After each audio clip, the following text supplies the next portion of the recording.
ব্রিটিশের ওপরে যারা ক্ষমতা প্রয়োগ করেছিলেন তারা ছিলেন পাকিস্তানি, তারা ছিলেন শিয়া, মিস্টার জিন্না শিয়া, মিস্টার লিয়াকত আলী শিয়া, প্রেসিডেন্ট আইয়ুব শিয়া। কাজেই সঠিক ধর্ম মানুষের কাছে আসার মতো পরিবেশ হয়ে ওঠেনি, বা মানুষ বা আলেম ওলামা সঠিক ধর্ম জাতির কাছে পেশ করা প্রয়োজন মনে করেনি। যার কারণেই কোরআনের নাম কোরআন কারিম না হয়ে, কোরআন মাজিদ না হয়ে কোরআন শরীফ হয়েছে। কে একটু বলা প্রয়োজনও মনে করে না। যা আছে তাই ধর্ম, এই কথা ঠিক নয়। ধর্মের অনেক অংশ বিকৃত হয়েছে, এ কথাই ঠিক। আস্তাগফিরুল্লাহ রাব্বি মিন কুল্লি জামবি ওয়া আতুবু ইলাইহি, এটা ক্ষমা চাওয়ার নামে দোয়া মানুষ সমাজে প্রচলিত আছে, কিন্তু মানুষ জানে না এই দোয়া আছে কোথায়। চলছে তো সালাম দেওয়ার সময় আগফিরুল্লাহু লানা ওয়া লাকুম বলতে হবে, এই দোয়া চলছে তো, কিন্তু আসলে মানুষ জানে না যেটা কিভাবে ঘটলো, তার ভিত্তি কোথায়। মাটি দেওয়ার সময় তো মানুষ মিনা খালাকনাকুম ওয়াফিহা নুঈদুকুম ওয়া মিনহা নুখরিজুকুম তারাতান উখরা বলছে, কিন্তু আসলেই তা তলিয়ে দেখতে চায় না ঘটনা কি। সম্মানিত দিনী ভাই বোন, জোরালো অনুরোধ থাকছে, দয়া করে অন্তত এখন আপোষে কথা বলা প্রয়োজন মনে করিয়েন না। আপনি আপোষে কথা বলে আপনার এই কর্মকে আমি খুব অপছন্দ, ঘৃণা করি। আপনি দয়া করে নিজেকে মূল্যায়ন করুন। সম্মানিত দিনী ভাই বোন, সূরা, সূরা শব্দটি যদি সুরুন সিন হামজা রা থেকে নির্গত হয়ে থাকে, তাহলে অর্থ হলো অবশিষ্ট, উচ্ছিষ্ট, খাওয়ার পরে যা বাকি থাকে। তো একটি সূরা আর একটি সূরার জন্য বাকি, তার নাম সূরা। ঠিক, যদি সূরা শব্দটি সুরুন সিন ও রা থেকে নির্গত হয়ে থাকে, তাহলে অর্থ হলো টুকরা, অংশ। তো সূরা কোরআন মাজিদের অংশ, টুকরা। সূরা পরিভাষায় অন্তত যাতে 3টি আয়াত থাকবে তাকে সূরা বলা হয়। বলতে পারেন 3 আয়াত বিশিষ্ট সূরা আছে কোরআন মাজিদে? জি, সূরা কাউসার। ইন্না আতাইনাকাল কাউসার, মুহাম্মদ সাল্লাল্লাহু আলাইহি সাল্লাম আপনাকে কাউসার দিয়েছি, অনেক কিছু দিয়েছি। ফাসাল্লি লিরাব্বিকা ওয়ানহার, আপনি আপনার প্রতিপালককে সন্তুষ্ট করার জন্য সালাত আদায় করুন, আপনি কুরবানি করুন। ইন্না শানিয়াকা হুয়াল আবতার, নিশ্চয় আপনার শত্রু যারা, তারাই নির্বল, তারাই নির্বংশ, তারাই বিচ্ছিন্ন, তারাই ক্ষতিগ্রস্ত। আপনি কেন হবেন ক্ষতিগ্রস্ত? 3 আয়াত বিশিষ্ট সূরাটি হচ্ছে সূরা কাউসার। আয়াত, আয়াত শব্দের অর্থ হচ্ছে চিহ্ন। একটি আয়াত থেকে আরেকটি আয়াতকে পৃথক করার জন্য যে গোলাকার চিহ্ন ব্যবহার করা হয় তাকে বলা হয় আয়াত। সম্মানিত দিনী ভাই বোন, কোরআন মাজিদে 2 ধরনের আয়াত রয়েছে। একগুলির নাম মুহকাম, স্পষ্ট, নগদ অর্থ। কুল, হে নবী আপনি বলুন, কুল হুয়াল্লাহু আহাদ, আল্লাহ একক, আল্লাহ সামাদ, আল্লাহ নিরপেক্ষ, মুখাপেক্ষীহীন। লাম ইয়ালিদ, তিনি কাউকে জন্ম দেননি। ওয়ালাম ইউলাদ, তিনি কারো থেকে জন্ম নেননি। ওয়ালাম ইয়াকুন লাহু কুফুয়ান আহাদ, তার সমকক্ষ কেউ নেই। এটা হচ্ছে নগদ মুহকাম, স্পষ্ট আয়াত, অর্থ স্পষ্ট, মানুষ বুঝতে পারে। আর এক শ্রেণীর এক ধরনের আয়াত আছে মুতাশাবিহাত, অস্পষ্ট, যার অর্থ বোঝা যায় না। আলিফ লাম মিম এই তিনটি অক্ষরের উপর একটা গোলাকার চিহ্ন আয়াত দেওয়া আছে, কিন্তু আলিফ লাম মিম এর অর্থ কি তা মানুষ জানে না। মানুষ যদি তার অর্থ বের করার চেষ্টা করেছে তাহলে তারা ভুল করেছে, এই কথাই ঠিক। যারা ভুল অর্থ করেছে তারা বলেছে আলিফ মানে আল্লাহ, লাম মানে জিবরাইল, মিম মানে মোহাম্মদ। এ অর্থ নেহায়াত অন্যায় হয়েছে করা। সম্মানিত দিনী ভাই বোন, যেমন ইয়াসিন এরপরে একটা চিহ্ন রয়েছে, আসলে এর অর্থ কি তা মানুষ জানে না। তহা এরপরে একটা আয়াত চিহ্ন দেওয়া আছে, এর অর্থ কি তা মানুষ জানে না। কোরআনের আয়াত দুই ভাগে বিভক্ত, একগুলি মুহকাম আর একগুলি হচ্ছে মুতাশাবিহ। এই বিশাল কোরআন মাজিদে আছে কি? এটা কোরআন মাজিদ নিয়ে আসনি কেন তোমরা? এই বিশাল কোরআন মাজিদে আছে কি? বিশাল কোরআন মাজিদে মূলত তিনটি পয়েন্ট। তার একটি হচ্ছে ক্ষমতা, শুধু ক্ষমতা। যেখানে সেখানে পাতায় পাতায় আল্লাহ বলছেন আসমানের মালিক আল্লাহ, জমিনের মালিক আল্লাহ। যেখানে সেখানে বলছেন নমুনাবিহীন আমি আকাশ সৃষ্টি করেছি, কারো আকাশ দেখে আমি আকাশ তৈরি করিনি। নমুনাবিহীন আমি জমিন সৃষ্টি করেছি, কারো জমিন বানানো দেখে আমি এই জমিন সৃষ্টি করিনি। কে পারে আকাশ তৈরি করতে, কে পারে জমিন তৈরি করতে, কার এমন ক্ষমতা আছে?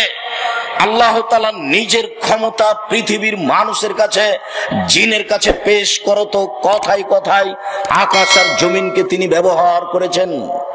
পারে কি কেউ আকাশ বানাতে? পারে কি কেউ জমিন বানাতে? পৃথিবীর জিন ইনসানের কোন লাঙ্গালের ভিতরে আছে কি? কে মালিক আকাশের, কে মালিক জমিনের? ক্ষমতা দেখাতে গিয়ে দেখিয়েছেন আকাশ আর জমিন। ক্ষমতা দেখাতে গিয়ে দেখিয়েছেন চন্দ্র সূর্য কিভাবে আসে, কিভাবে যায়, কিভাবে আসে, কিভাবে যায়। কে ঠেকাতে পারে তাকে? কে বানালো তাকে? কিভাবে চলে সূর্য চন্দ্র?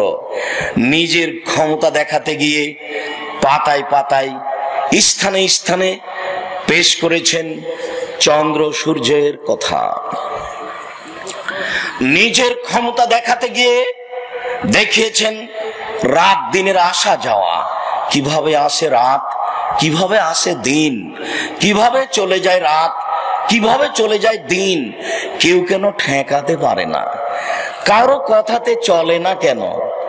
কেউ কেন নিজের মতো চালাতে পারে না? কে পারে? যে পারে তিনি হচ্ছেন আল্লাহ। যিনি পারেন চালাতে তিনি হচ্ছেন আল্লাহ। রাত দিনকে দেখিয়ে দেখিয়েছেন আমার ক্ষমতা আছে।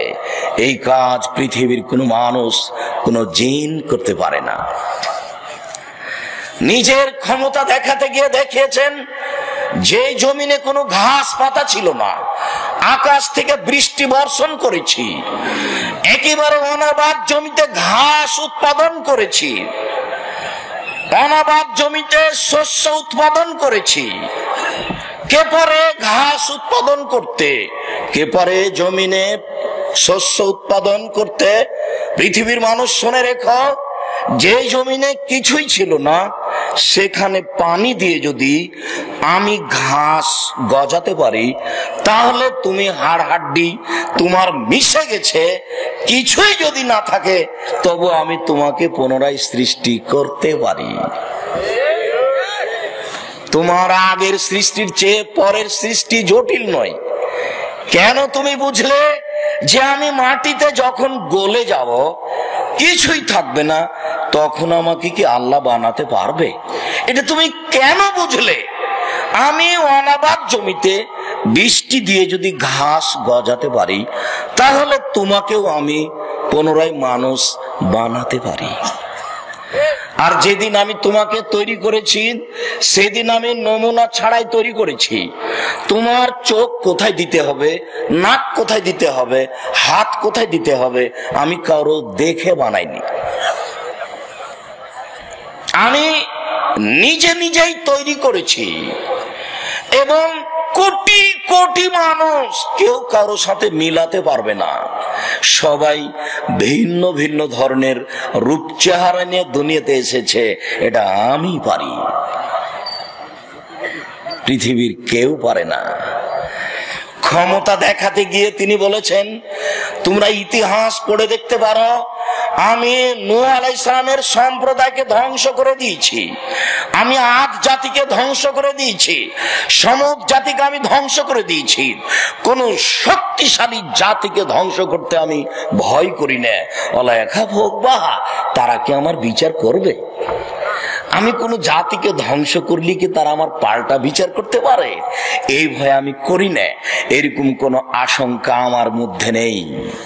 আমি তোমাদের চেয়ে শক্তিশালী জাতিকে সৃষ্টি করেছি, ধ্বংস করেছি। লাম ইউখলাক মিসলুহা ফিল বিলাদ, পৃথিবীতে আমি তাদের মতো শক্তিশালী কোন জাতি সৃষ্টি করিনি। যারা ছিল আদ, যারা ছিল সামুদ, যারা ছিল ফিরআউন, কত শক্তিশালী জাতি ছিল তারা, আমি তাদেরকে মাটির নিচে ভূগর্ভে চাপা দিয়ে দিয়েছি। আমি ঝঞ্ঝা ঝড় বৃষ্টি দিয়ে তাদেরকে আমি ধুলা ধুলা করে দিয়েছি। আমি শক্তিশালী জাতিকে সাগরে ডুবিয়ে দিয়েছি, কেউ আমার কিছু করতে পারেনি। তার নাম আমি একক ক্ষমতার অধিকারী, আমি আল্লাহ।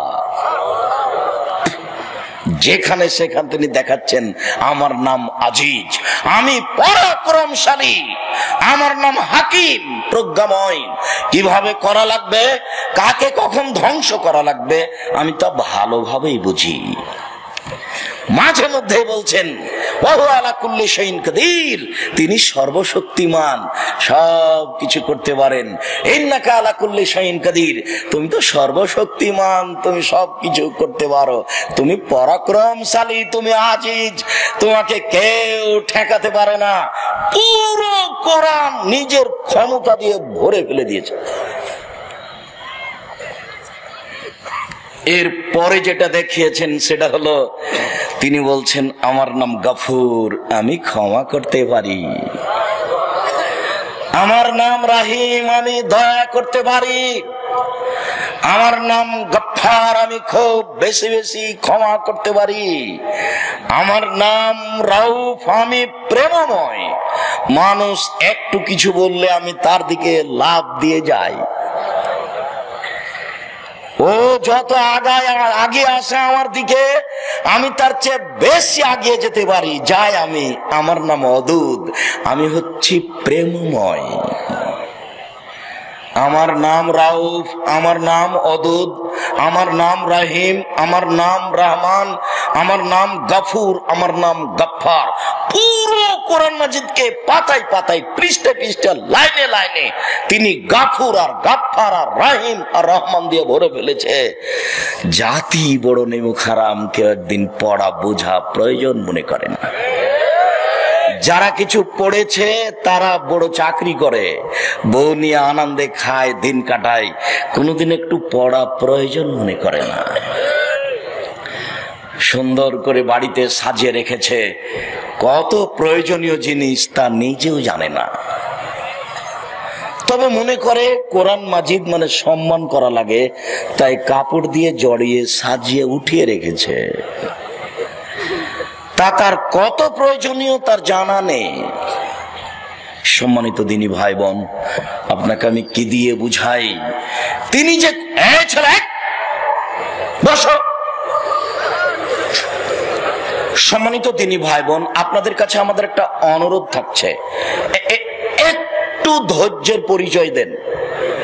আমিও অনেক কষ্ট করে এসেছি। গত রাতে দিনাজপুর হাশেমপুরে ছিলাম। আমি দিনাজপুর হাশেমপুর থেকে বাড়ি গেছি, প্রতিষ্ঠানে ক্লাস নিয়েছি, প্রয়োজনে কিছু মানুষের সাথে অনেক বৈঠক করেছি।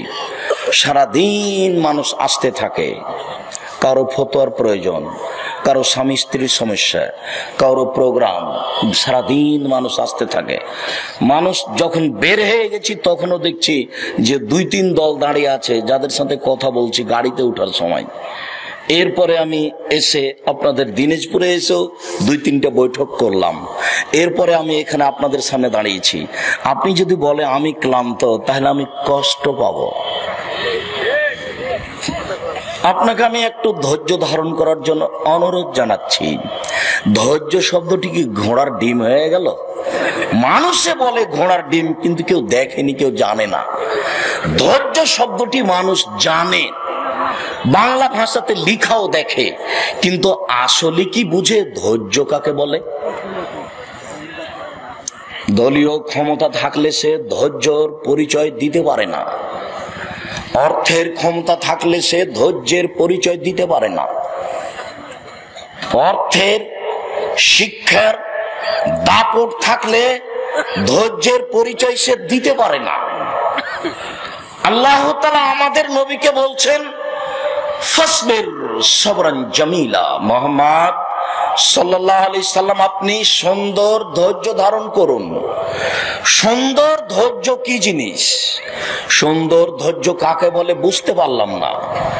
ওই লোকটা আমাকে 1 থাপ্পড় মেরেছে, আমি খুব গালিগালাজ করলাম, কিন্তু পাল্টা 1 থাপ্পড় মারতে পারলাম না। 1 সপ্তাহ গালিগালাজ করার পরে বলছি এখন ধৈর্য ধারণ করি। কি আর করি, কিছু করতে তো পারলাম না। এর নাম কি আসলেই ধৈর্য? আপনি ধৈর্য ধারণ করুন, সুন্দর ধৈর্য। বড় ছেলেটা মারা গেল, 7-8 দিন কান্নাকাটি করলাম, তারপরে বলছি যে আল্লাহর মাল আল্লাহ নিয়েছে, এখন আর কি করব, ধৈর্য ধারণ করি। তাহলে কি এর নাম ধৈর্য হলো? এটাই কি সুন্দর ধৈর্য? বুঝতে পারলাম না। আল্লাহ আমাদের নবীকে বলছেন আপনি সুন্দর ধৈর্য ধারণ করুন। সুন্দর ধৈর্য কি? ওরা বলছে অনেক কথা। আল্লাহ তাআলা বলছেন ওয়াসবির আলা মা ইয়াকুলুন। মুহাম্মদ, ওরা যা বলছে আপনি তার উপরে ধৈর্য ধারণ করুন। ওরা বলছে এ জাদুগার, ওরা বলছে এ গণক, ওরা বলছে এ কবি, ওরা বলছে ছি ছি ছি ছি ছি, কত বদ মানুষ। আরে আমাদের মাবুদ হচ্ছে 360 জন, এ বলছে 1 জন, তবু সপ্তম আকাশের উপরে থাকে। এ কি সহ্য করা যায়? একে হত্যা করে দে, একে জেলখানায় বন্দি কর, একে দেশ থেকে তাড়িয়ে দে, একে কুকুর লাগিয়ে দে, একে ঢেল মার, এর গায়ে ধুলা দিয়ে দে, একে থুথু দিয়ে দে, এ গণক, এ কত কি। আল্লাহ তাআলা বলছেন ওরা যা বলে ওরা আপনি ধৈর্য ধারণ করুন। আল্লাহর কি ঠেকা বেঁধেছে? আল্লাহ কাউকে একটু টিপে দিতে পারেন না? উনি সর্বশক্তিমান, কিন্তু আমার আপনার গতি অনুপাতে আল্লাহ চলেন না। তার নামও রাহিম, তার নামও সাবির। যারা ধৈর্যশীল তার সাথে আল্লাহ আছেন। আপনার ভিতরে কোনোদিন ধৈর্যের পরিচয় দেখতে পেলাম না। প্রতিবেশীর ছাগলটাতে আপনার গাছ খেয়ে নিয়েছে, আপনি তখন বললেন এই তুই বের হ, তো এও বলছে তুইও বের হ, তোকে দেখে নেব। দুইজনই মনে হচ্ছে পশু। ঢাকা চিড়িয়াখানায় আছে হায়ানা, দুইজনেরই চরিত্র হায়ানার মতো হয়ে আছে। দল করলে, পার্টি করলে আরো চরিত্র থাকে না। একজন আর একজনের বিরুদ্ধে কথা না বললে দিন কাটে না, ভেতরটা ঠান্ডা হয় না। গালি না দিলে একটু মনটা তৃপ্তি আসে না, গালি দিলে, বদনাম করলে, নিন্দা করলে নিজে একটু শান্তি পায় মনে করে। ও বুঝে না ধৈর্য কাকে বলে। শুনুন, জেমাদিন সালাবা কবিরাজ শুনেছে মোহাম্মদ পাগল হয়েছে। আল্লাহ বলছেন আমার সাহাবাকুম বিমাজনুন, তোমাদের সাথে যে মোহাম্মদ, এই মোহাম্মদ পাগল নয়।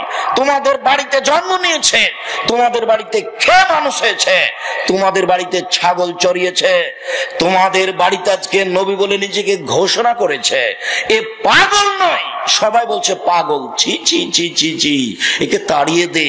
জামাত ইবনে সালামা পাগলামি ভালো করতে পারে। শুনেন শুনেন শুনেন, আপনাদের এলাকায় নাকি মোহাম্মদ লোকটা পাগল হয়েছে, তাকে নাকি জিনে ধরেছে, তাকে নাকি ওপরিতে ধরেছে। জি, আমাদের মোহাম্মদকে জিনে ধরেছে, ওকে ওপরিতে ধরেছে, ও পাগল হয়েছে। ওই যে ওই যে ওই যে ওই যে ওই যে মোহাম্মদ। তো জামাত ইবনে সালামা ওখানে গিয়ে বলছে, আপনাকে নাকি জিনে ধরেছে, আপনাকে নাকি ওপরিতে ধরেছে, আপনি নাকি পাগল হয়েছেন, আমি পাগলামি ভালো করতে পারি। তো মুহাম্মদ সাল্লাল্লাহু আলাইহি ওয়াসাল্লাম বলছেন, আচ্ছা ঠিক আছে, তাহলে আপনি পাগলামি ভালো করা আরম্ভ করেন। তো দুইটা কথা বলবেন আল্লাহর নবী পাগলামি ভালো করার পূর্বে। তখন আল্লাহর নবী বলছেন, ইন্নাল হামদালিল্লাহ নাহমাদুহু ওয়া নাস্তাইনুহু ওয়া নাস্তাগফিরুহু। এটা শেষ পর্যন্ত পড়তেই কবিরাজ বলছেন, ইকরা মারাতান উকরা। পড়েন তো কি পড়লেন, আবার পড়েন তো কি পড়লেন। আল্লাহু সামাদ। আরে কত কবির কথা শুনেছি, এরকম কথা শুনিনি। কত গণকের কথা শুনেছি, এরকম তো কথা গণকের শুনিনি। কত কবি গণক, এদের কথা আমি এইরকম শুনিনি। আবার একটু পড়েন তো শুনি, আবার একটু পড়েন তো। তা আমাদের নবী মুহাম্মদ সাল্লাল্লাহু আলাইহি ওয়াসাল্লাম আবার পড়লেন, ইন্নাল হামদালিল্লাহ নাহমাদুহু ওয়া নাস্তাইনুহু ওয়া নাস্তাগফিরুহু, শেষ পর্যন্ত। তখন কবিরাজ বলছেন, আশহাদু আল্লা ইলাহা ইল্লাল্লাহ ওয়া আশহাদু আন্না মুহাম্মাদার রাসূলুল্লাহ। আমি সাক্ষ্য দিচ্ছি আল্লাহ ছাড়া কোনো মাবুদ নেই, আমি সাক্ষ্য দিচ্ছি মুহাম্মদ আল্লাহর রাসূল। কবিরাজ পাগলামি ভালো করলেন। হাদিস বুখারী মুসলিম। আল্লাহে আল্লাহর কসম, আল্লাহে আল্লাহর কসম, আল্লাহে আল্লাহর কসম, আমি আব্দুর রাজ্জাক বিন ইউসুফ 90 সাল থেকে এখন পর্যন্ত কোনোদিন অপ্রয়োজনীয় বাক্য বলিনি। আজকের নয়, 90 সাল থেকে এখন পর্যন্ত আমি কোনোদিন কেসা কাহিনী বলিনি। 90 সাল থেকে এখন পর্যন্ত আমি কোনোদিন কোনো মাযহাবের বদনাম করিনি। 90 সাল থেকে এখন পর্যন্ত আমি কোনো মানুষকে সামনে রেখে কারণ নিন্দা করে আমি কোনোদিন কথা বলিনি। আমি বলেছি 95% জন বক্তা মিথ্যুক, তবে আমি বলিনি ইনি মিথ্যুক, এ কথা আমি বলিনি।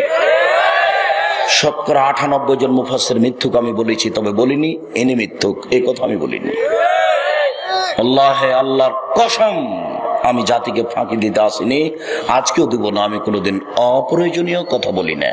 আপনাকে আমি একটু ধৈর্য ধারণ করার জন্য অনুরোধ জানাচ্ছি, একটু ধৈর্যের পরিচয় দেন। ওই আয়াতটা নিজের মধ্যে কাজে লাগাবেন। আল্লাহ তাআলা বলছেন, পরহেজগার মানুষের জন্য আমি জান্নাত প্রস্তুত করেছি। তখন আবার বলছেন, পরহেজগার কে? আল্লাযীনা ইউনফিকুনা ফিস সাররাই ওয়াদ যাররাই ওয়াল কাযিমিনাল গায়জ ওয়াল আফিনা আনিন নাস। টাকা থাকলেও দান করে, না থাকলেও দান করেছি। বেশি আছে বেশি দেয়, কম আছে কম দেয়। 2 ওয়াল কাযিমিনাল গায়জ, রাগকে থামাতে পারে। লবণ বেশি হয়েছে, বউকে গালি দেয় না, মারা তো বহু দূরের কথা। আব্দুর রাজ্জাক সাহেব উঠেছেন, এই কথাটা আমাকে খারাপ লাগলো, তখন লাভ দিয়ে উঠলো না। আপনি যতই বলেন আমাকে, আমি কোন বক্তার বিরুদ্ধে বাক্য বের করিনি, করব না। এক বালতি গাভীর পেশাবে কাপড় ভিজিয়ে সালাত হবে হবে না, সে আমার কথা ইউটিউবে আছে। কেউ যদি অল্প বের করে কিছু করতে চায়, আমাকে তার পিছনে পড়তে হবে না। আমি কোনোদিন তার পিছনে কোনো বাক্য বলিনি। কত মানুষ আমাকে অনুরোধ করেছে, আমি বলছি আমার বক্তব্যের বিরুদ্ধে কেউ কথা বলেছে, আমাকে তার বিরুদ্ধে কথা বলতে হবে, এইটুকু আমি প্রয়োজন মনে করিনি। আমার জীবনে আমি কোনোদিন অপ্রয়োজনীয় বাক্য বলিনি।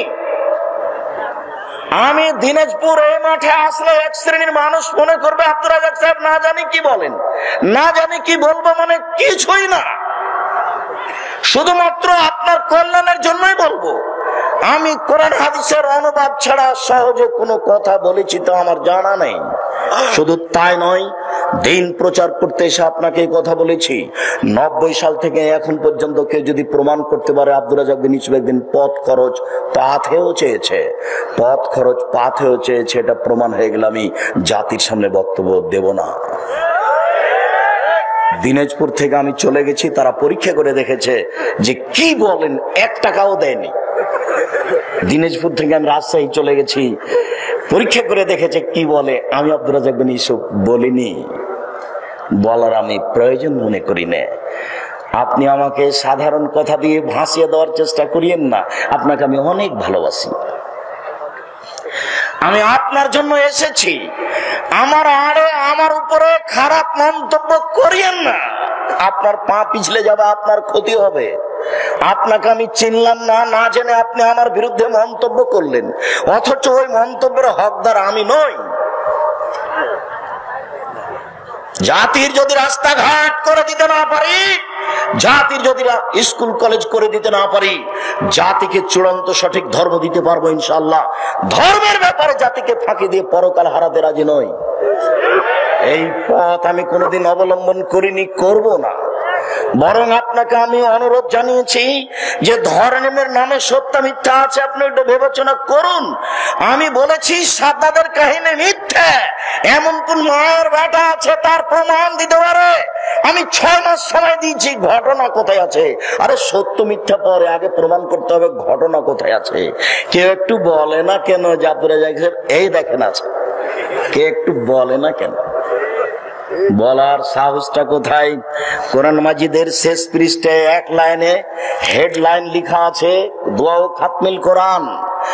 1 পৃষ্ঠে যাবত আমি বলেছি একটি বাক্য আল্লাহ রাসূলের নয়, মানুষের বানানো দোয়া। কিয়ামত পর্যন্ত সময় থাকলো, যদি কোনোদিন এই দোয়া সঠিক বলে প্রমাণ হয়, আমি আব্দুর রাজ্জাক বিন ইউসুফ সেদিন থেকে আর জাতির সামনে আসবো না।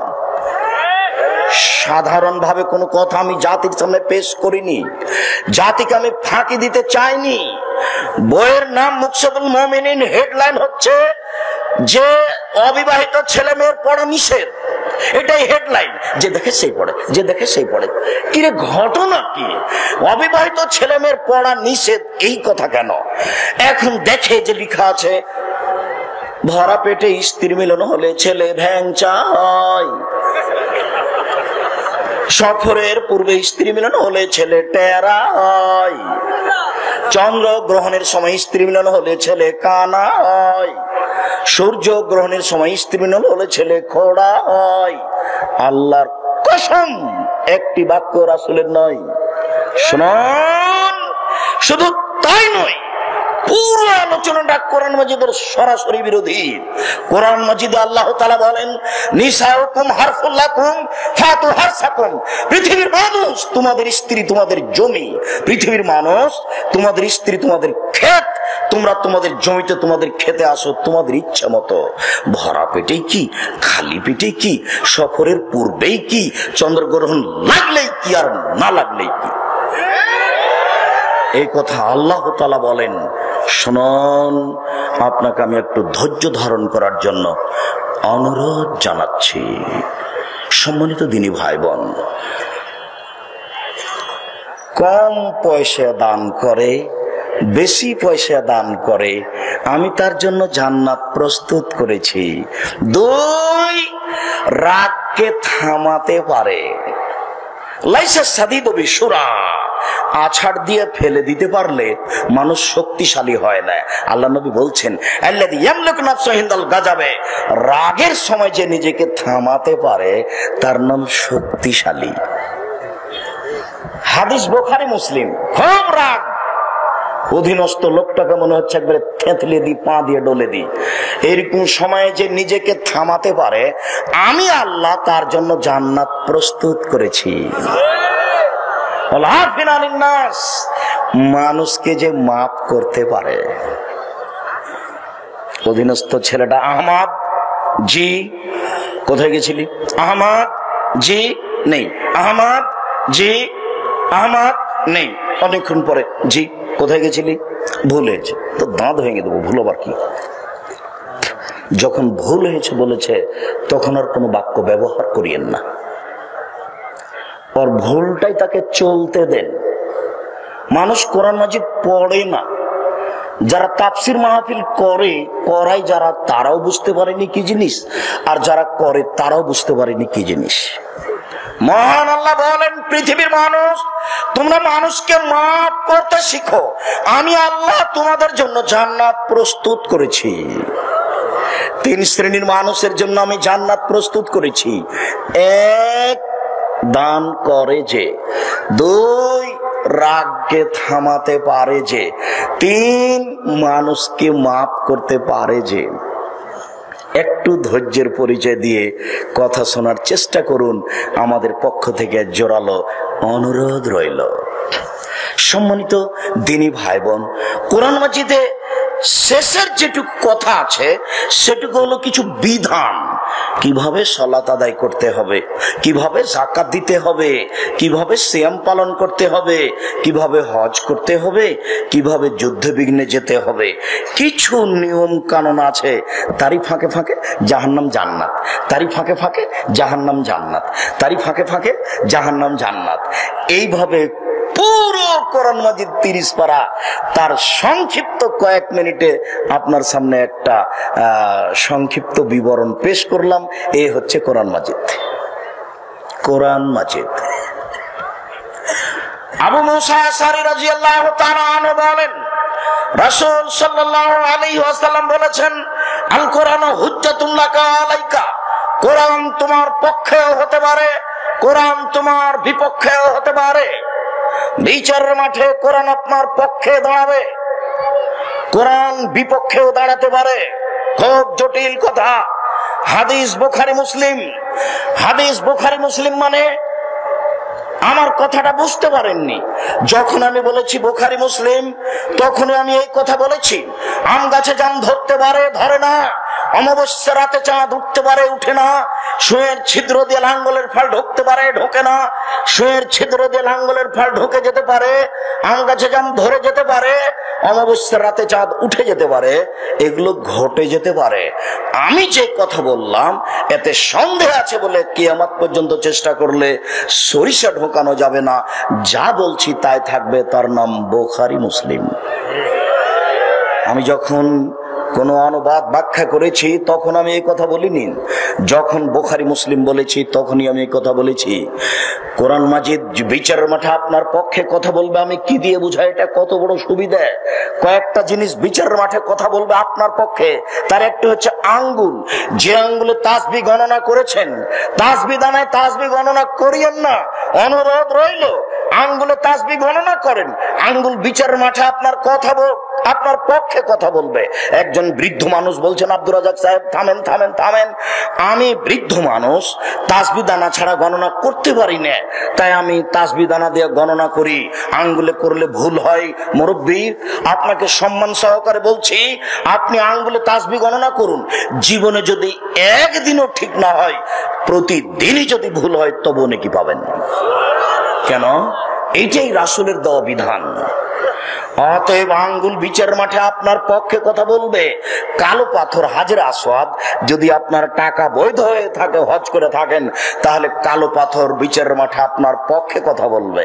বিচারের মাঠে কথা বলবে আপনার ওই ছোট বাচ্চা ছেলে মেয়ে, যেগুলো আপনার স্ত্রীর পেটে মারা গেছে 4 মাস 6 মাস পরে, যেগুলো আপনার জন্ম নিয়েছে মরা অবস্থায়, যেগুলো মরার জন্মের পরে 2-4 বছর 6 বছর 5 বছর বয়সে মারা গেছে, এরা আপনার বিচারের মাঠে পক্ষে কথা বলবে।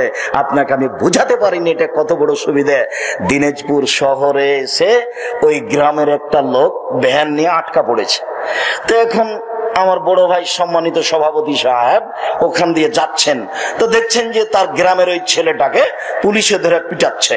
তখন ইনি চট করে গাড়ি থেকে নেমে, কি হয়েছে?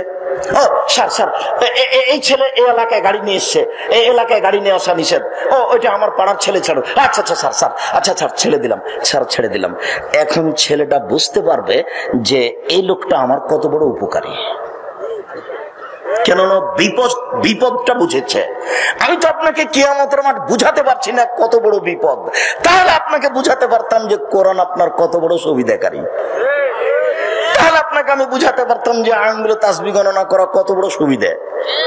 তাহলে আপনাকে আমি বুঝাতে পারতাম যে ছোট বাচ্চা ছেলে মেয়ে মারা গেলে আপনার জন্য কত বড় সুবিধা। আপনার তো ছেলে মাত্র 2টা, একটা ছেলে একটা মেয়ে, কয়টা মরে আর কয়টা বাঁচে? আপনারা সবাই 10-12 ভাই বোন, কিন্তু আপনাদের ছেলে মেয়ে 2টা বা 1টা, আবার স্ত্রী তাহাজ্জুদ পড়ে। দিনে বৈঠকও করে, মহিলা বৈঠকও করে। কিভাবে কিভাবে এরকম হয়ে গেল বুঝলাম না।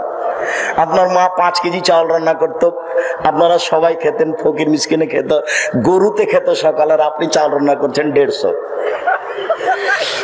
দুপুরে মেহমান এসেছে, তখন স্বামী স্ত্রী বলা বলি করছে, কি করবে কি করবে, যা রান্না করেছি তাকে যদি মেহমানকে দিতে শেষ হয়ে যাবে, এক কাজ করো, চানাচুর বিস্কুট দিয়ে বিদায় করে দাও। আপনার মা আপনার বাপ জীবনে কোনোদিন এইভাবে কোনো মেহমানকে বিদায় করেনি। আপনার বাপের স্বভাব আমি কত নকল করেছি, যে আপনার বাপ যখন মসজিদ থেকে বের হতেন এসার টাইমে, তখন দেখতেন মসজিদের কোনো কোনায় কেউ বসে আছে নাকি, ওই যে একটা মুরব্বী, মুরব্বী বাড়ি কোথায়, নোয়াখালী, খাওয়া দাওয়া করেছেন, জি না, চলেন। তো আপনার বাপ সাথে নিয়ে চলে গেছেন। আপনার মা জানতেন যে মেহমান মসজিদ থেকে ধরে নিয়ে আসতে পারে, আপনার মা কোনোদিন ভারী মনে করেনি। আর আজকে যদি আপনি একটা বড় উচ্চ শিক্ষিত মানুষকে সাথে নিয়ে যান রাত 10টা 11টার সময়, আর যদি বউকে বলেন যে একটু মেহমান আছে, তাহলে তো একবারে নাক সিটকা, তুমি সময় পাও না, তোমার হিসাব নেই।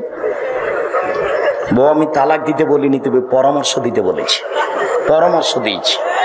আমি বলেছি আপনার স্ত্রীকে আপনার মায়ের স্বভাবে ফিরে যেতেই হবে, আর আপনাকে আপনার বাপের স্বভাবে ফিরে যেতেই হবে যে কোনো মূল্যে। টাকা পকেটে আছে, তারপরেও কোন স্বভাবে বললেন যে মাফ করো? বাড়ি থেকে আপনার স্ত্রী এইভাবে 50টা 5 টাকা নোট, 10টা 10 টাকা নোট পকেটে বের করে দিবে, আপনার স্ত্রী বলে দিবেন, শোনেন খুচরা টাকা পকেটে নিয়ে যান তো, যত মানুষ আসবে 5 টাকা 10 টাকা করে দিতে থাকবেন। এ কোন অভ্যাস যে মাফ করেন? আপনার মা নিজে বলতেন আপনার বাপকে যে একটু ফকির মিসকিন কয়দিন থেকে আসে না মনে হচ্ছে, একটু ভাত দেওয়ার মন চাচ্ছে, খেতে দেওয়ার মন চাচ্ছে।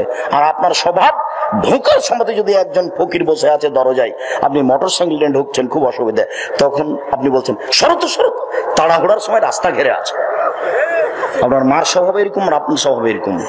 ভালোবাসা কিভাবে আপনি পাবেন আল্লাহ? বিবেচনা করুন সম্মানিত দিনী ভাই বোন।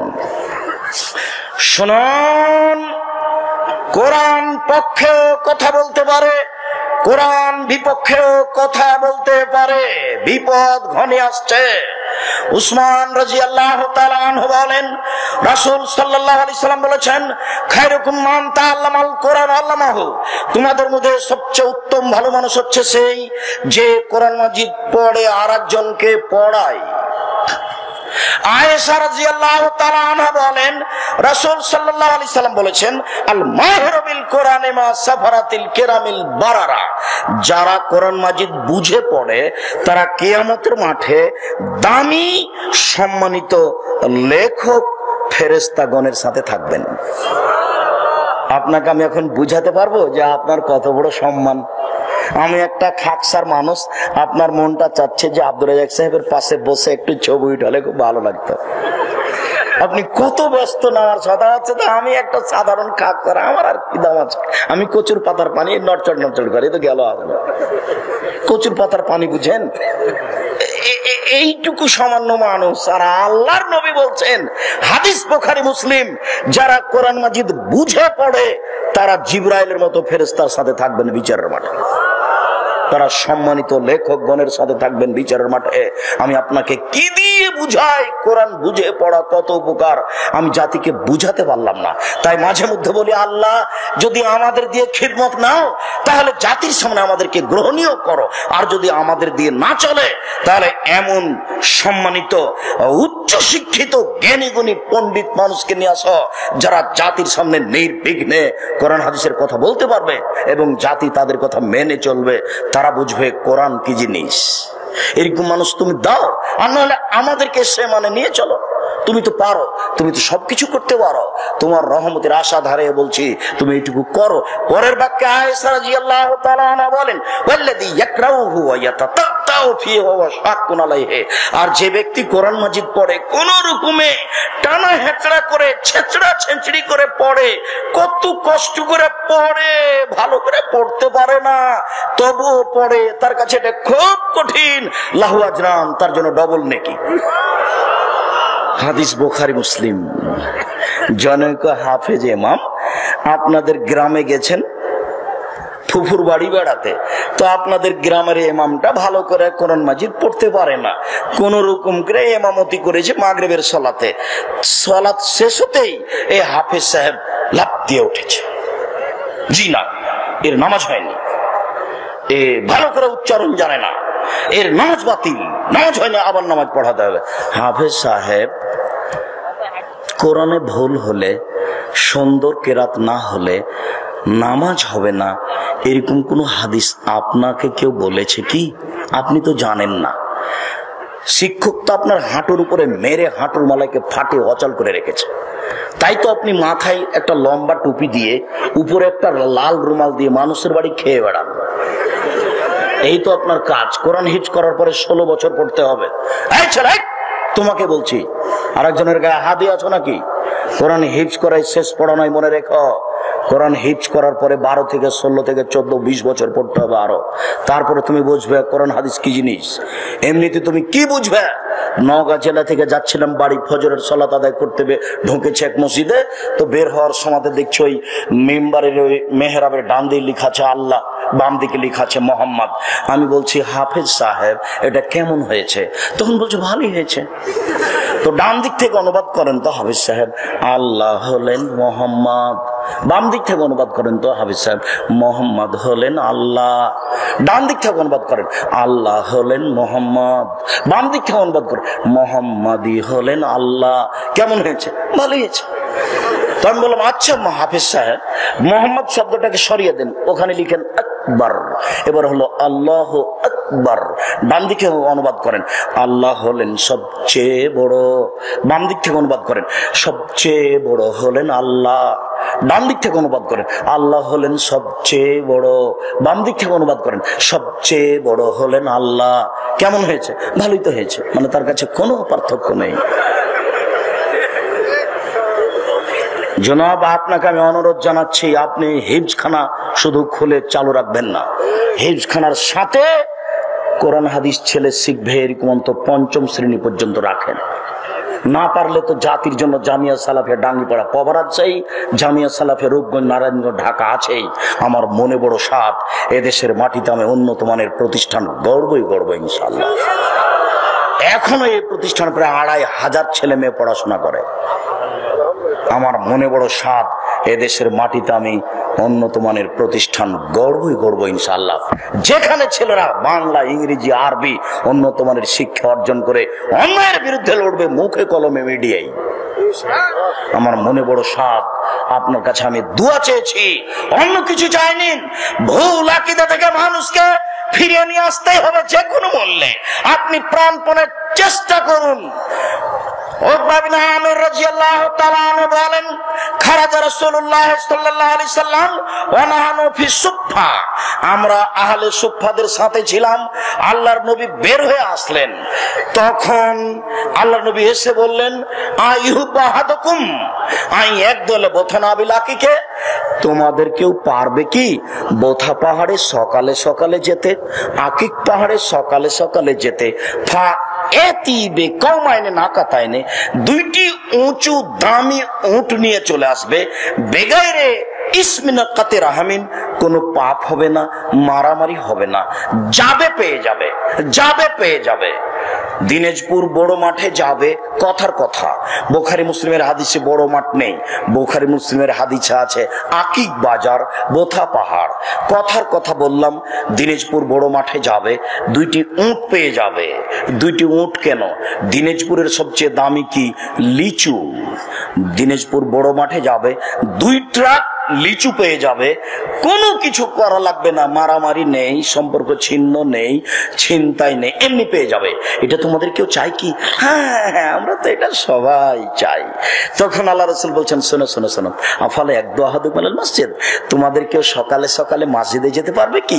একরা আয়াতানে আইয়াল্লামা আয়াতানে, গিয়ে 2টি আয়াত পড়বে বা পড়াবে, গিয়ে 2টি আয়াত পড়বে বা পড়াবে। খায়রুল্লাহ মিন নাকাতাইনে, তার জন্য 2টি উটের চেয়ে দামি। 3টি আয়াত তার জন্য 3টি উটের চেয়ে দামি। 4টি আয়াত তার জন্য 4টি উটের চেয়ে দামি। অমিন আদাদাহিন্না মিনাল ইবালি, যত আয়াত তত উট, যত আয়াত তত উট, যত আয়াত তত উট। পারবে কি? বুখারী মুসলিম। ধরেন একটা উটের দাম এখন 1.5 লক্ষ 1 লক্ষ টাকা। এই উটটা 1 লক্ষ টাকা দান করা যতটুকু, এক আয়াত পড়া ততটুকু। হাদিস বুখারী মুসলিম। আবু হুরায়রা রাদিয়াল্লাহু তাআলা আনহু বলেন, রাসূল সাল্লাল্লাহু আলাইহি সাল্লাম বলেছেন, ইউকালু লিসাহিবিল কোরআন, যারা দুনিয়াতে কোরআন মাজিদ পড়ে তাদেরকে বিচারের মাঠে বলা হবে, ইকরা, পড়তাকে পড়ো আর জান্নাতের উপর তালার দিকে যাও। পড়ো আর জান্নাতের উপর তালার দিকে যাও। রাত্তিল কামা তুরাত্তিল ফিদ দুনিয়া, সুন্দর করে পড়ো আর চড়তে থাকো, সুন্দর করে পড়ো, উপরে উঠতে থাকো। ইন্না মানজিলাকা আখির আয়াতিন তাকরাউহা, পড়তে পড়তে পড়তে পড়তে যেটা তোমার শেষ আয়াত হবে সেটাই তোমার থাকার জায়গা। পড়তে পড়তে পড়তে পড়তে যেটা তোমার শেষ আয়াত হবে সেটাই হলো তোমার থাকার জায়গা। এ কথা মুহাম্মদ সাল্লাল্লাহু আলাইহি সাল্লাম বলেন। সম্মানিত দিনী ভাই বোন, রাসূল সাল্লাল্লাহু আলাইহি সাল্লাম বলেন, ইকরাউল কোরআনা ফাইন্নাহু শাফিন ইয়াউমাল কিয়ামা, তোমরা কোরআন মাজিদ পড়ো, বিচারের মাঠে কোরআন মাজিদ তোমাদের পক্ষে কথা বলবে। রাসূল সাল্লাল্লাহু আলাইহি সাল্লাম বলেন, ইউতা ইয়াউমাল কিয়ামা বিল কোরআনে ওয়াল্লাযিনা ইয়ামালুনা বিহি ওয়া ইয়াকরাউনা বিহি, বিচারের মাঠে কোরআন মাজিদকে নিয়ে আসা হবে, আর যে পড়ে তাকে নিয়ে আসা হবে। এক খেলে চেয়ে থাকবেন, নড়াচড়া করবেন না। এই ছেলে, তোমাকে বলছি, তুমি কারো গায়ে হাত দিয়ে বসে থাকো না, একবারে প্রস্তুত, রেডি, পাখি যেন মনে করে তুমি পাথর। এইভাবে এক খেলে চেয়ে থাকবা। বিচার মাঠে আল্লাহ কোরআন মাজিদকে নিয়ে আসবেন আর আপনাকে নিয়ে আসবেন। সূরাতুল বাকারা আল ইমরান, সবার আগে আসবে সূরা বাকারা, সূরা আল ইমরান। সবার আগে আসবে সূরা বাকারা, সূরা আল ইমরান। সবার আগে আসবে সূরা বাকারা, সূরা আল ইমরান। তাহাজ্জান লি আসহাবিহিমা, দুইজনের পক্ষ হয়ে আল্লাহর সাথে তর্ক ঝগড়া লাগিয়ে দিবে, তুমুল তর্ক। আল্লাহ বলবেন, না, এ পাপী জাহান্নামে যাবে। সূরা বাকারা, সূরা আল ইমরান বলবে, জি না, কখনো হতে পারে না, এদেরকে আগে জান্নাতে দিতে হবে, তারপরে কোনো কথা। তার নাম তর্ক, তার নাম ঝগড়া, তুমুল তর্ক লাগিয়ে দিবে। সূরা বাকারা আর সূরা আল ইমরান আপনার পক্ষে হয়ে। উমামা বাহিলি রাদিয়াল্লাহু তাআলা আনহু বলেন, রাসূল সাল্লাল্লাহু আলাইহি সাল্লাম বললেন, ইকরাউজ জাহরাওয়াইনে, তোমরা উজ্জ্বল দুটি সূরা পড়ো, তোমরা উজ্জ্বল দুটি সূরা পড়ো, সূরাতুল বাকারা আর সূরাত আল ইমরান। সূরা বাকারা পড়ো, সূরা আল ইমরান পড়ো। ইয়াতিয়ানি ইয়াউমাল কিয়ামা কান্নাহুমা গায়াতানে কান্নাহুমা গামামাতানে কান্নাহুমা ফিরকানে মিন তায়রিন সাফিন, সূরা দুটি আসবে যেন দুটি মেঘখণ্ড, সূরা দুটি আসবে যেন দুটি সামিয়ানা। সামিয়ানা বুঝেন তো? সূরা দুটি আসবে যেন সূরা দুইটি পাখির ঝাঁক যারা ডানা মেলে আছে। সূরা দুটি আসবে যেন দুটি মেঘখণ্ড, সূরা দুটি আসবে যেন দুটি সামিয়ানা, সূরা দুটি আসবে যেন তারা পাখির ঝাঁক। জানে লাসাবেহিমা, তুমুল তর্ক লাগিয়ে দিবে যারা পড়েছে তাদের পক্ষে হয়ে। এরপরের কথাটুকু শোনেন তো, রাসূল সাল্লাল্লাহু আলাইহি সাল্লাম বলেন, শুনো, ইন্না সূরাতুল বাকারা, তবে সূরা বাকারার বিশেষত্ব, বিশেষ কথা, জরুরি কথা, ইন্না আখযাহা বারাকা, সূরা বাকারা যে পড়বে তার বাড়িতে বরকত নাজেল হবে। কেউ যদি সূরা বাকারা না পড়ে তাহলে তার বাড়িতে অশান্তি, অবিরাজ, অন্যায়, দুঃখ, ব্যথা, আফসোস, বেদনা সব নেমে আসবে। অলস ব্যক্তিরা সূরা বাকারা পড়তে পারে না, অলস ব্যক্তিরা সূরা বাকারা পড়তে পারে না, অলস ব্যক্তিরা সূরা বাকারা পড়তে পারে না। সূরা বাকারা, সম্মানিত দিনী ভাই বোন, খণ্ডকালীন সূরা বাকারা, সূরা আল ইমরান। আবু হুরায়রা রাদিয়াল্লাহু তাআলা আনহু বলেন যে আল্লাহর নবী আমাকে ফেতরার সম্পদ চাউল গম এগুলো দেখাশোনা করতে বললেন। আবু হুরায়রা, জি তুমি এই জাকাতুল ফেতরা পাহারা দাও তো। আবু হুরায়রা, আচ্ছা ঠিক আছে আল্লাহ নবী দিচ্ছি। রাতে চোর আসলো, ব্যাগে জিনিসগুলো ভরতে লাগলো, আমি চোরকে ধরে নিলাম। তখন চোর বলছে, আমি গরিব মানুষ, আমাকে দয়া করে ছেড়ে দেন, আমার অনেক ছেলে মেয়ে আছে। আমার অন্তরে দয়া হলো, আমি ছেড়ে দিলাম। সকালে রাসূলের সাথে দেখা, আল্লাহ রাসূল বলেন, আবু হুরায়রা, জি চোরের সাথে কি করেছ? আল্লাহ রাসূল, ও বলছে যে আমি গরিব মানুষ, আমার ছেলে মেয়ে আছে, আমি ছেড়ে দিয়েছি। তখন আল্লাহ রাসূল বলছেন, আচ্ছা ও মিথ্যা কথা বলেছো, আবার আসবে। পরের দিন ঠিকই ও এসেছে, ব্যাগে জিনিস ঢোকাচ্ছে, আমি ধরে নিলাম। তখন আমাকে বলছে, আর আসবো না, ছেড়ে দেন, আর আসবো না। তো ছেড়ে দিলাম। সকালে দেখা, আবু হুরায়রা, জি চোরের সাথে কি করেছো? আল্লাহ রাসূল, ও বলছে যে আমি আর আসবো না, আমি তাকে ছেড়ে দিয়েছি।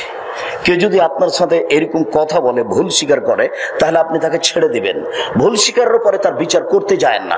তখন আল্লাহ রাসূল বলছেন, দেখো ও মিথ্যা কথা বলেছে, ও আবার আসবে। পরের দিন দেখি ঠিকই ও এসেছে, ব্যাগে জিনিস ঢোকাচ্ছে, আমি ধরে নিলাম। আমি বললাম, তুমি বলেছ আমি আর আসবো না, তবু এসেছো, তোমাকে রাসূলের কাছে নিয়ে যাব। তখন বলছে, আরে শোনেন, আমি একটা কথা আপনাকে শিখিয়ে দিই। যখন আপনি বিছানে শুইতে যাবেন, এই যা আওয়াইতে এলা ফেরাসে কা, যখন তুমি বিছানে শুইতে যাবা, ফাকরা আয়াতুল কুরসি, তখন তুমি সূরা বাকারা হতে আয়াতুল কুরসি পড়ো।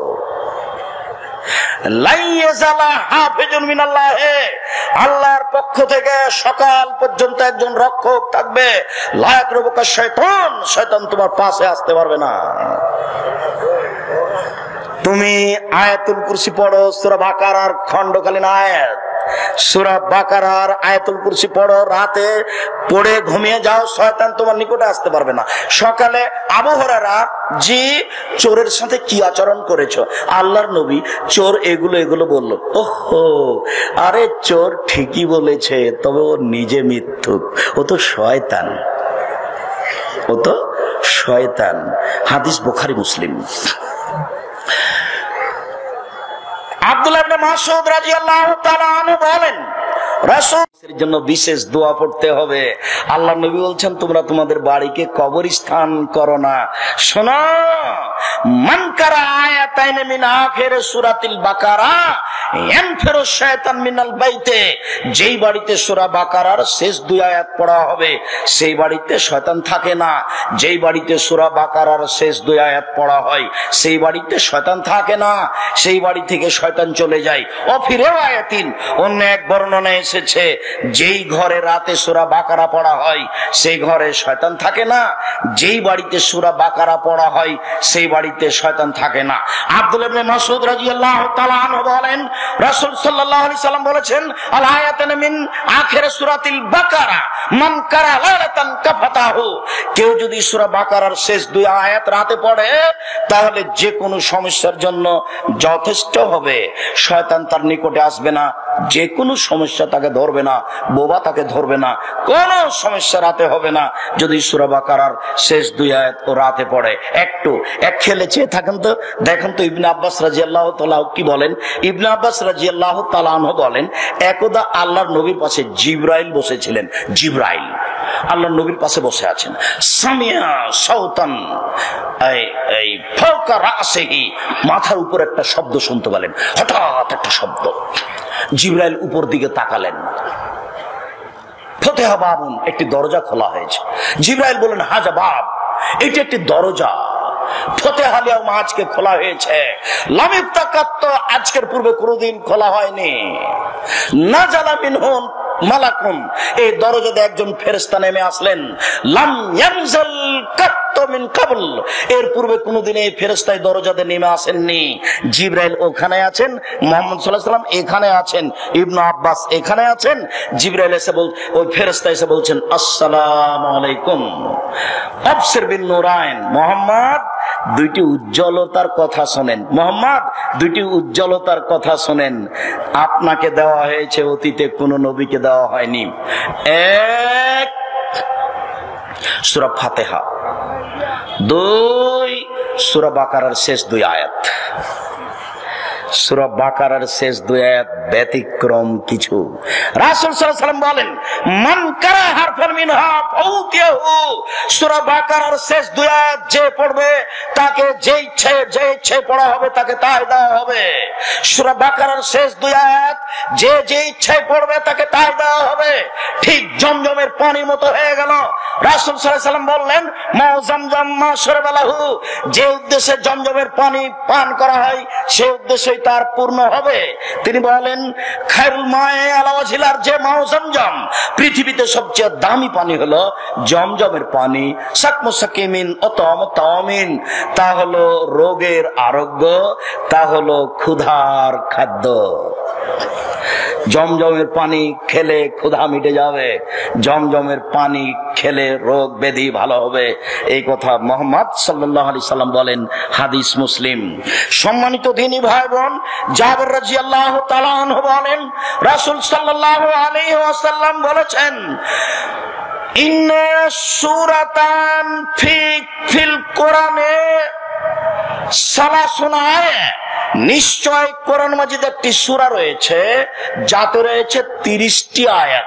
শাফাত লিরাজুলিন হাত্তা গফিরা লাহু, ও বিচার মাঠে ওই ব্যক্তির জন্য সুপারিশ করতেই থাকবে, সুপারিশ করতেই থাকবে, করতে করতে করতে করতে করতে যখন ক্ষমা করে দেওয়া হবে তখন ওই সূরা চলে যাবে, তার নাম সূরাতুল মুলক। 30টি আয়াত বিশেষ একটি সূরা আছে কোরআন মাজিদে, যে পড়বে তার ক্ষমা না হওয়া পর্যন্ত, তার জান্নাতের ঘোষণা না হওয়া পর্যন্ত যাবে না বিচার মাঠ। তার নাম বলেন তো কি? সূরা মুলক। জাবের রাদিয়াল্লাহু তাআলা আনহু বলেন, লাম ইয়ানাম রাসূলুল্লাহ সাল্লাল্লাহু আলাইহি সাল্লাম হাত্তা ইয়াকরা সূরাত আলিফ লাম তানজিল ও সূরাতুল মুলক। রাসূল সাল্লাল্লাহু আলাইহি সাল্লাম বিছানায় ঘুমাতেন না যতক্ষণ পর্যন্ত সূরা আলিফ লাম তানজিল, সূরা সাজদা এবং সূরা মুলক না পড়তেন। রাসূল সাল্লাল্লাহু আলাইহি সাল্লাম বলেছেন, মানুষ যদি সূরা মুলক পড়ে তাহলে তার কবরের শাস্তি হবে না, এই কথা রাসূল সাল্লাল্লাহু আলাইহি সাল্লাম বলেন। উল্লেখ্য যে মধ্যখানে কয়েকটা কথা বলে রাখি, সূরা ওয়াকিয়া পড়লে রুজি বেশি হবে, এই কথা মিথ্যা, এ হাদিস জাল। সূরা বাকারা, সূরা হাসরের শেষ 3 আয়াত পড়লে 70,000 ফেরেশতা আপনার পক্ষে দোয়া করবে, এ হাদিস নিতান্তই জয়ীফ। অনেকে বলেছেন জাল, এর প্রতি আমল করা যাবে না। শুনুন, সূরা ইখলাস, ব্যতিক্রম গতি, ব্যতিক্রম নীতি। একজন লোককে আল্লাহর নবী দায়িত্বশীল করে যুদ্ধে পাঠালেন। ওই লোক যতবার কোরআন মাজিদ পড়ে সলাতে ততবার শেষে সূরা ইখলাস পড়ে, যতবার কোরআন মাজিদ পড়ে সলাতে ততবার সূরা ইখলাস পড়ে শেষে। সবাই এসে রাসূলের কাছে অভিযোগ করলো, আল্লাহর নবী, আমাদের নেতা খালি সূরা ইখলাস পড়ে, আমাদের নেতা খালি সূরা ইখলাস পড়ে। তখন আল্লাহর নবী বললেন, তোমরা তাকেই জিজ্ঞাসা করো কেন সূরা ইখলাস পড়ে। তখন লোকটিকে জিজ্ঞাসা করা হলো, কেন আপনি সূরা ইখলাস পড়েন? তখন লোকটি বলল, নিশ্চয়ই সূরা ইখলাসে রহমানের গুণাবলী আছে, আমি তাকে পড়া ভালোবাসি। সূরা ইখলাস এমন একটি সূরা যেখানে জাহান্নামের কথা নাই, যেখানে জান্নাতের কথা নাই, যেখানে চন্দ্র সূর্যের কথা নাই, যেখানে আকাশ জমিনের কথা নেই, যেখানে আদসামদের কথা নেই। সূরা ইখলাস একটি সারমর্মের উপরে সূরা। সূরা ইখলাস শুধুমাত্র আল্লাহর গুণাবলীর উপরে, তাতেই গুণাবলী দিয়ে পূর্ণ, আমি এই জন্য তাকে ভালোবাসি। তখন আল্লাহ রাসূল বলছেন, ফাগবেরু, তোমরা তাকে বলে দাও, ইন্নাল্লাহা ইউহিব্বুহু, আল্লাহ তাকে ভালোবাসেন। একজন সাহাবী এসে বলছেন, আল্লাহর নবী, সূরা ইখলাসকে আমি ভালোবাসি। তখন আল্লাহ রাসূল বলছেন, হুব্বুকা আদখালাকাল জান্নাহ, তোমার ভালোবাসা আল্লাহ তোমাকে জান্নাতে দিয়ে দিবেন। একদা রাসূল সাল্লাল্লাহু আলাইহি সাল্লাম বলেন, সঙ্গী সাথী, আয়াজিজু আহাদুকুমা ইয়াকরা সুলুসাল কোরআনে ফি লাইলাতিন, সঙ্গী সাথী, তোমাদের কেউ এক রাতে কোরআন মাজিদের 3 ভাগের 1 ভাগ পড়তে পারে কি? সঙ্গী সাথী, তোমাদের এক রাতে কেউ কোরআন মাজিদের 3 ভাগের 1 ভাগ পড়তে পারে কি? তখন সাহাবীগণ বলেন, না না আল্লাহর রাসূল, এটা কি সম্ভব? কোরআন মাজিদের 3 ভাগের 1 ভাগ কি রাতে সলাতে পড়া যায়? তা কি সম্ভব?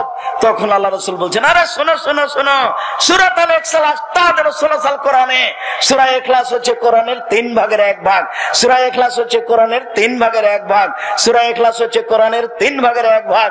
সূরা ইয়াসিন পড়লে কোরআন মাজিদ একবার পড়লে 10, সূরা ইয়াসিন একবার পড়লে কোরআন মাজিদ 10 বার পড়ার সমান নাকি হবে? এই কথা মিথ্যে, হাদিসটি জাল। সূরা ইখলাস 3 বার পড়লে একবার কোরআন মাজিদ পড়ার সমান নাকি হবে? নেকি খালি লুটে নেন, ব্যাগ ভর্তি করে নেন। 3 বার সমান একবার, 3 বার সমান একবার, 3 বার সমান একবার। হাদিস সহিহ, বুখারী মুসলিমের হাদিস। নেকি লুটে ব্যাগ ভর্তি করে নেন, আল্লাহর রহমতের কোনো অভাব নেই। বিচারের মাঠে যে যা চাইবে, এই দুনিয়াতে মানুষ যে যা চাইবে একসাথে যদি চায়, পৃথিবীতে জিন ইনসান একসাথে যদি আল্লাহর কাছে চায়, নিজ নিজ প্রয়োজন চায়। কেউ চাইলো দিনাজপুর শহরে একটি বাড়ি, কেউ চাইলো একটি ভ্যান, কেউ চাইলো ঢাকা শহরে 3টি বাড়ি। যার যেটা প্রয়োজন, জিনের প্রয়োজন, মানুষের প্রয়োজন, একসাথে আল্লাহ সবাইকে সব দিয়ে দিলেন। আল্লাহর নিকট থেকে কমে যাবে না অতটুকু।